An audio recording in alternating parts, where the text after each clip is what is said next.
You found a sketch online, it compiled perfectly in the Arduino IDE, you pasted it into platformio, and it explodes with errors. What happened? Nothing changed, same code.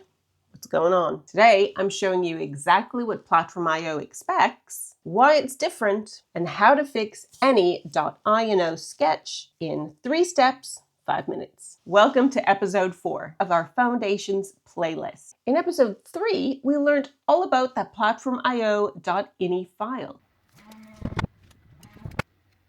And today we're looking at the code file Main.cpp, and we're going to understand the 3 things that make it different from the Arduino.ini file.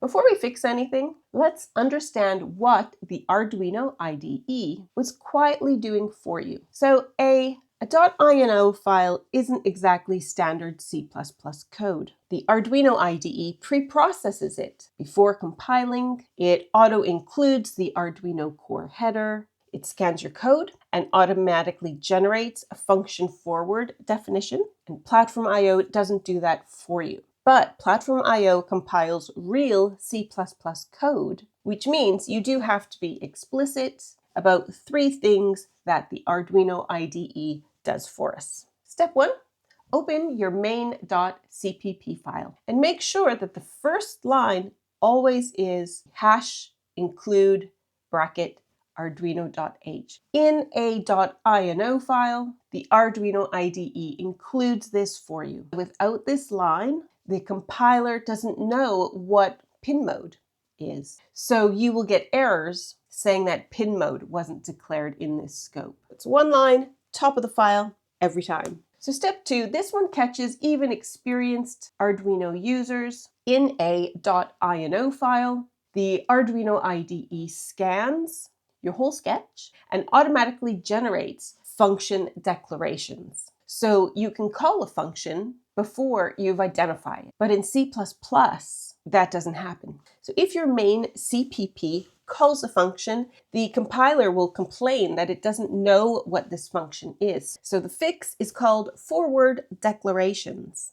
And it's a 1-line summary placed at the very top of your file of each function. And that is accessed before that function is actually called. So you're going to write the return type, the function name, any parameters that you might be using, and then a semicolon. And that's it. The full definition can stay exactly where it is within your sketch. Step 3, this one is a little more of a heads up rather than an error fix. In platformio, you use header files.h and source files.cpp with an explicit include. So we'll cover that properly in episode 21 when we get more into our project structure. But for now, we're going to keep everything in our main.cpp file, but we will learn properly about how to split these files up later. Let's do this for real. I have a simple blink.ino file. Let's bring it over to platformio. Step 1, add the include as line 1. Step 2,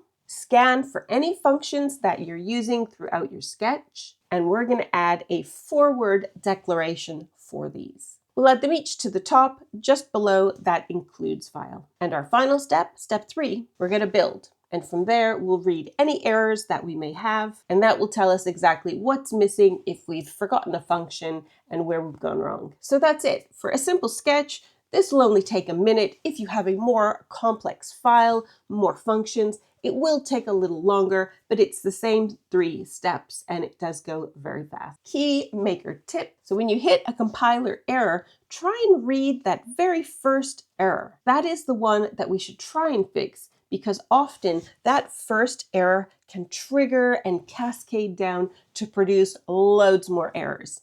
And often if we fix that first one, the other errors will all magically disappear as well. So next up, we have episode 5, where we're finally uploading some code. We'll upload just a little blink sketch to get us going. See you there.